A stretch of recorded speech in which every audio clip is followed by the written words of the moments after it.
اتنا جھوٹ نہ بول، وہ تینوں زندہ ہیں جن کے نام لے کر تو انہیں مردہ کہہ رہا ہے۔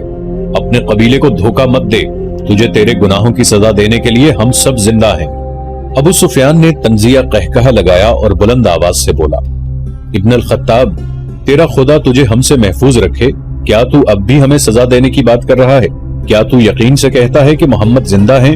اللہ کی قسم، ہمارے نبی صلی اللہ علیہ وآلہ وسلم زندہ ہیں۔ حضرت عمر رضی اللہ عنہ ابن الخطاب کی آواز جواب میں گرجی، اللہ کے رسول صلی اللہ علیہ وآلہ وسلم تمہارا ایک ایک لفظ سن رہے ہیں۔ عربوں میں رواج تھا کہ ایک معرکہ ختم ہونے کے بعد دونوں فریقوں کے سردار یا سالار ایک دوسرے پر تانوں اور پھپتیوں کے تیر برسایا کرتے تھے۔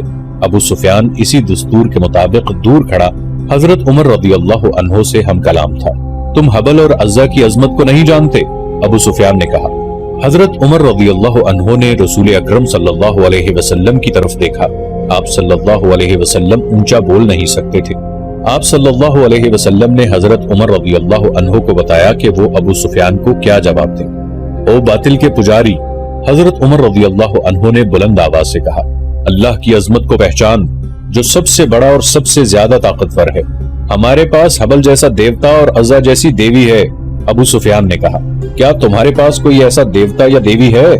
ہمارے پاس اللہ ہے۔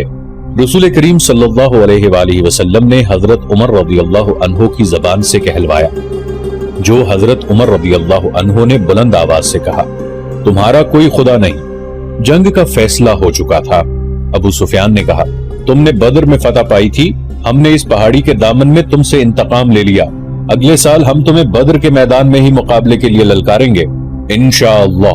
حضرت عمر رضی اللہ عنہ نے رسول اللہ صلی اللہ علیہ وسلم کے الفاظ بلند آواز سے دہرائے، اب تمہارے ساتھ ہماری ملاقات بدر کے میدان میں ہی ہوگی۔ ابو سفیان نے گھوڑا موڑا، گھوڑا 2 قدم ہی چلا ہوگا کہ اس نے گھوڑے کو روک دیا۔ اے عمر، ابو بکر اور محمد، ابو سفیان نے اب کے ذرا ٹھہری ہوئی آواز میں کہا، تم جب میدان سے اپنی لاشیں اٹھاؤ گے تو تمہیں کچھ ایسی لاشیں بھی ملیں گی جن کے اعضاء کٹے ہوئے ہوں گے اور انہیں چیرا پھاڑا گیا ہوگا۔ خدا کی قسم، میں نے کسی کو ایسا کرنے کا حکم نہیں دیا تھا، اور میں نے تمہاری لاشوں کے ساتھ یہ سلوک بالکل بھی پسند نہیں کیا۔ اگر اس کا الزام مجھ پر عائد کرو گے تو میں اسے اپنی توہین سمجھوں گا۔ ابو سفیان نے گھوڑا موڑا اور گھوڑے کو ایڑ لگا دی۔ چلتے چلتے خالد کے گھوڑے نے اپنے آپ ہی رخ بدل لیا۔ خالد کو گھوڑے کو نہ روکا، وہ سمجھ گیا کہ گھوڑے نے پانی کی مشک پالی ہے۔ کچھ دور جا کر گھوڑا نیچے اترنے لگا۔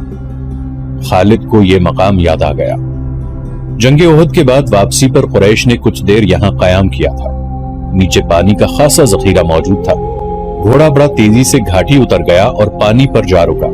خالد گھوڑے سے کود کر نیچے اترا اور 2 زانو ہو کر چلو بھر بھر کر اپنے چہرے پر پانی پھینکنے لگا۔ ذرا سستانے کے لیے بھربری سی ایک چٹان کے ساتھ بیٹھ گیا۔ اسے وہ وقت یاد آیا جب احد کے معرکے کے بعد اہل قریش واپس آئے تھے۔ انہوں نے مدینہ سے کچھ دور آ کر قیام کیا تھا۔ اس قیام کے دوران قریش کے سردار اس بحث میں الجھ گئے تھے کہ واپس مکہ پہنچا جائے یا مسلمانوں پر ایک اور حملہ کیا جائے۔ صفوان بن امیہ نے کہا تھا، ہم شکست کھا کر نہیں آئے۔ اگر تم یہ سمجھتے ہو کہ مسلمانوں کی حالت بہت بری ہے تو اپنی حالت دیکھو، ہماری حالت بھی اچھی نہیں ہے۔ اب مسلمانوں کے ساتھ اتنی جلدی لڑنے کا خطرہ مول نہیں لینا چاہیے، ہو سکتا ہے قسمت ہمارا ساتھ نہ دے۔ جب یہ بحث جاری تھی تو قریش کے کچھ آدمی 2 مسافروں کو پکڑ کر سرداروں کے سامنے لے آئے۔ انہیں بتایا گیا کہ یہ دونوں آدمی جو اپنے آپ کو مسافر کہتے ہیں، ہمارے خیموں کے ارد گرد گھوم کر رہے تھے اور ہمارے 4-5 آدمیوں سے انہوں نے پوچھا کہ تم لوگ کہاں جا رہے ہو۔ ان دونوں نے ابو سفیان اور دوسرے سرداروں کے سامنے بھی یہی بیان دیے کہ وہ مسافر ہیں اور کسی جگہ کا نام لے کر کہا کہ وہ ادھر جا رہے ہیں۔ ابو سفیان کے حکم سے ان کے پھٹے پرانے کپڑے جو انہوں نے پہن رکھے تھے اتروائے گئے تو اندر سے خنجر اور تلواریں برآمد ہوئیں۔ ان سے پوچھا گیا کہ تم نے یہ ہتھیار چھپا کر کیوں رکھے تھے؟ خالد کی نظر بہت تیز تھی، اسے شک ہوا کہ یہ مسلمانوں کے جاسوس ہیں۔ ان دونوں کو قریش کی فوج کے سامنے کھڑا کر دیا گیا اور پوچھا گیا کہ انہیں کوئی پہچانتا ہے؟ 2-3 آوازیں آئیں کہ ہم انہیں پہچانتے ہیں، یہ یثرب کے رہنے والے ہیں، اس ایک کو میں اچھی طرح جانتا ہوں۔ قریش کے آدمی نے اٹھ کر کہا، اسے میں نے اپنے خلاف لڑتے ہوئے دیکھا تھا، تم اپنی زبان سے کہہ دو کہ تم محمد کے جاسوس ہو۔ ابو سفیان نے ان دونوں سے کہا، اور جاؤ میں تمہاری جان بخشی کرتا ہوں۔ دونوں میں سے ایک نے اعتراف کر لیا، جاؤ۔ ابو سفیان نے کہا، ہم نے تمہیں معاف کیا، دونوں جو واقعی مسلمانوں کے بھیجے ہوئے جاسوس تھے اور قریش کے عزائم معلوم کرنے آئے تھے، ہنسی خوشی اپنے اونٹوں کی طرف چل پڑے۔ ابو سفیان کے اشارے پر کئی ایک تیر اندازوں نے کمانوں میں تیر ڈالے اور پیچھے سے ان دونوں مسلمانوں پر چلا دیے۔ دونوں کئی تیر اپنے جسم میں لے کر گرے، پھر اٹھ نہ سکے۔ کیا تم اس کا مطلب سمجھتے ہو؟ ابو سفیان نے اپنے قریب کھڑے سرداروں سے کہا۔ جاسوس بھیجنے کا مطلب یہ ہے کہ مسلمان ہارے نہیں، وہ ابھی یا کچھ عرصے کے بعد ہم پر حملہ کرنے کا ارادہ رکھتے ہیں۔ فوراً مکہ کو کوچ کرو اور اگلی جنگ کی تیاری کرو۔ اگلے روز رسول اکرم صلی اللہ علیہ وآلہ وسلم کو کسی نے آ کر بتایا کہ اہل قریش نے جہاں پڑاؤ کیا تھا وہاں اپنے دونوں جاسوسوں کی لاشیں پڑی ہوئی ہیں اور اہل قریش مکہ کو روانہ ہو گئے ہیں۔ خالد نے یہ پہلی جنگ لڑی، لیکن وہ سمجھتا تھا کہ وہ مسلمانوں کو شکست نہیں دے سکا ہے۔ آج 4 برس بعد وہ اس سوچ میں غرق تھا کہ مسلمانوں کی یہ طاقت عام انسانوں کی طاقت نہیں تھی، کوئی راز ہے کہ جسے وہ ابھی تک پا نہیں سکا۔ اسے اہل قریش کی کچھ خامیاں یاد آنے لگی، کچھ باتیں اور کچھ اعمال اسے اچھے نہیں لگ رہے تھے۔ اسے یہودیوں کی 2 بڑی خوبصورت عورتیں بھی یاد آئیں جو اہل قریش کے سواروں میں گھل مل گئی تھیں۔ وہ جانتا تھا کہ یہودی اپنی نسوانی حسن کے جادو سے اہل قریش پر چھا جانے کی اور انہیں مسلمانوں کے خلاف استعمال کرنے کی کوشش کر رہے ہیں۔ یہ طریقہ اسے پسند نہ تھا، لیکن ان میں سے ایک عورت ایک روز خالد سے ملی تو خالد نے محسوس کیا کہ یہ عورت جو کچھ کہہ رہی ہے اس میں عقل و دانش ہے۔ اس عورت کے حسن و جوانی کا اپنا ایک اثر تھا، لیکن طلسم جو اس کی زبان میں تھا اس کا اثر خالد نے بھی محسوس کیا۔ کچھ دیر تک یہ عورت خالد کے خیالوں پر چھائی رہی۔ اس کا گھوڑا ہنہنایا تو خالد جیسے خواب سے بیدار ہو گیا۔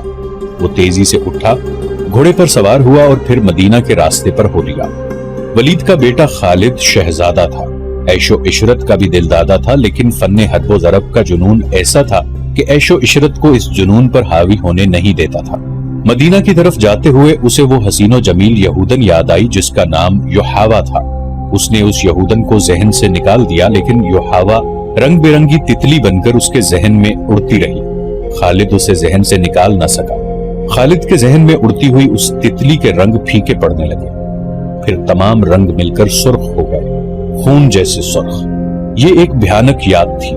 خالد نے اسے ذہن سے اگل دینے کی بہت کوشش کی تھی، لیکن تتلی جو زہریلی بھیڑ بن گئی تھی اس کے ذہن سے نہ نکلی۔ یہ معرکہ احد کے 3-4 ماہ بعد کا واقعہ تھا۔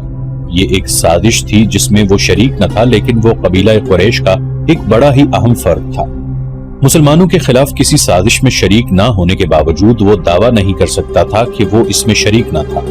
معرکہ احد میں زخمی ہونے والے بعض اہل قریش کے زخم ابھی ٹھیک نہیں ہوئے تھے کہ ایک روز خالد کو خبر ملی کہ مدینہ سے 6 مسلمان تبلیغ اسلام کے لیے رجی کی طرف جا رہے تھے، کہ عفان سے تھوڑی دور ایک غیر مسلم قبیلے نے انہیں روک لیا اور ان میں سے 2 کو مکہ لایا گیا ہے اور انہیں نیلام کیا جا رہا ہے۔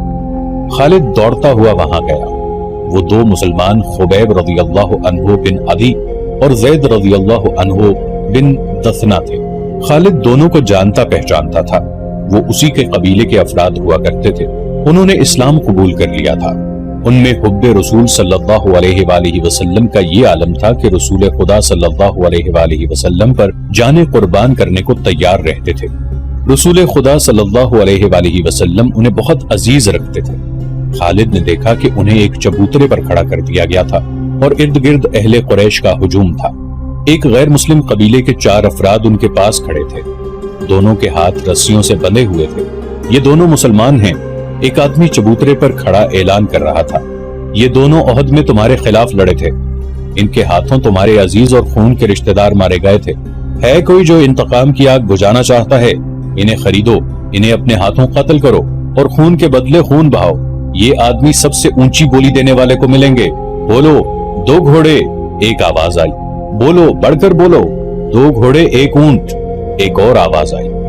گھوڑوں اونٹوں کو چھوڑو، سونے میں بولی دو، سونا لاؤ، دشمن کے خون سے انتقام کی پیاس بجھاؤ۔ وہ لوگ جن کے قریبی رشتہ دار احد کی لڑائی میں مارے گئے تھے بڑھ چڑھ کر بولی دے رہے تھے۔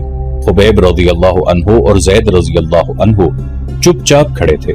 ان کے چہروں پر خوف نہ تھا، گھبراہٹ نہیں تھی، ہلکی سی بے چینی بھی نہیں تھی۔ خالد ہجوم کو چیرتا ہوا آگے چلا گیا۔ اور قریش کے سردار کے جنگجو بیٹے، خبیب رضی اللہ عنہ نے خالد کو دیکھ کر بڑی بلند آواز سے کہا، تیرا قبیلہ ہم دونوں کا خون بہا کر اس مقدس آواز کو خاموش نہیں کر سکتا جو غار ہرا سے اٹھی ہے۔ لا اپنے قبیلے کا کوئی نامور لڑاکا اور میرے ہاتھ کھلوا دے، پھر دیکھ کون کس کے خون سے پیاس بجھاتا ہے۔ میدان جنگ میں پیٹھ دکھانے والوں، زید نے گرجدار آواز میں کہا، تم نے شکست کا انتقام ہمارے بھائیوں کی لاشوں سے لیا۔ تمہاری عورتوں نے احد کے میدان میں ہماری لاشوں کے کان اور ناکیں کاٹ کر ان کے ہار اپنے گلوں میں لٹکائے ہیں۔ آج 4 برس بعد مدینہ کی طرف جاتے ہوئے خالد کو خبیب رضی اللہ عنہ اور زید رضی اللہ عنہ کی للکار اور تانے صاف سنائی دے رہے تھے۔ وہ زید کے تانے کو برداشت نہیں کر سکا تھا۔ آج 4 برس بعد اسے یہ تانا یاد آیا تو اس کے جسم نے بھی جھرجھری لی۔ اسے احد کے میدان کا وہ منظر یاد آیا جب ابو سفیان کی بیوی ہند نے حمزہ رضی اللہ عنہ کی لاش کا کلیجہ نکال کر اپنے منہ میں ڈال لیا اور چبا کر اگل دیا تھا۔ اسی عورت نے اپنے ساتھ کی عورتوں سے کہا تھا کہ وہ مسلمانوں کی لاشوں کے کان اور ناکیں کاٹ کر لائیں۔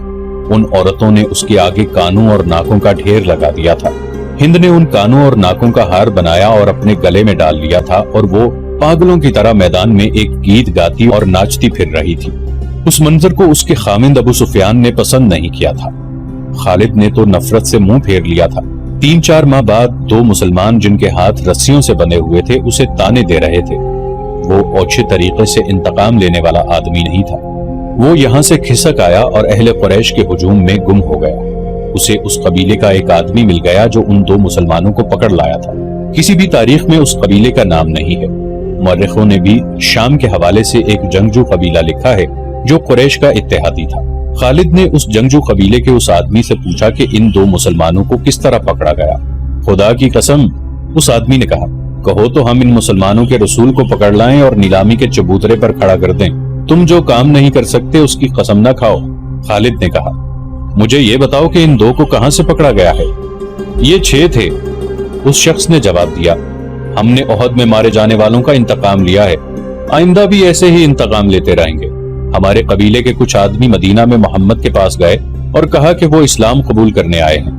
انہوں نے یہ بھی کہا کہ ان کا پورا قبیلہ اسلام قبول کرنے کا ارادہ کر چکا ہے، لیکن پورا قبیلہ مدینہ نہیں آ سکتا۔ ہمارے ان آدمیوں نے محمد سے کہا کہ ان کے ساتھ چند ایک مسلمانوں کو ان کے قبیلے میں بھیجا جائے جو پورے قبیلے کو مسلمان کرے اور پھر قبیلے کو مذہبی تعلیم دینے کے لیے کچھ عرصہ وہیں رہے۔ ہمارے آدمی جب واپس آئے تو ان کے ساتھ 6 مسلمان تھے۔ ادھر ہمارے سردار شارجہ بن مغیث نے 100 آدمیوں کو رجی کے مقام پر بھیج دیا۔ جب یہ 6 مسلمان رجی پہنچے تو ہمارے 100 آدمیوں نے انہیں گھیر لیا۔ تم سن کر حیران ہوگے کہ یہ 6 مسلمان تلواریں نکال کر 100 آدمیوں سے مقابلے پر آ گئے۔ ہم نے 3 کو مار ڈالا اور 3 کو پکڑ لیا، ان کے ہاتھ رسیوں سے باندھ دیے۔ شارجہ بن مغیث نے حکم دیا تھا کہ مدینہ سے کچھ مسلمان تمہارے دھوکے میں آ کر تمہارے ساتھ آ گئے تو ان میں سے 2-3 کو مکہ لے جانا اور انتقام لینے والوں کے ہاتھوں فروخت کر دینا۔ ہم 3 کو ادھر لا رہے تھے، راستے میں ان میں سے ایک نے رسیوں میں سے ہاتھ نکال لیے، مگر وہ بھاگا نہیں۔ وہ اتنا پھرتیلا تھا کہ اس نے ہمارے ایک آدمی کی نیام سے تلوار نکال لی، کیونکہ اسے ہم نے نہتہ کر رکھا تھا۔ اس نے بڑی تیزی سے ہمارے 2 آدمیوں کو مار ڈالا۔ اکیلا آدمی اتنے سارے آدمیوں کا مقابلہ کب تک کرتا؟ وہ مارا گیا اور ہم نے اس کے جسم کا قیمہ کر دیا۔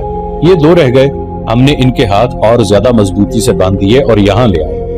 اور تم خوش ہو؟ خالد نے اسے تنزیہ کہا۔ محمد صلی اللہ علیہ وآلہ وسلم کیا کہیں گے؟ اہل قریش اور ان کے دوست قبیلے اتنے بزدل ہو گئے ہیں کہ اب دھوکہ دینے اور 6 آدمیوں کو 100 سے مروانے پر اتر آئے ہیں۔ کیا تم نے مجھے یہ بات سناتے شرم محسوس نہیں کی؟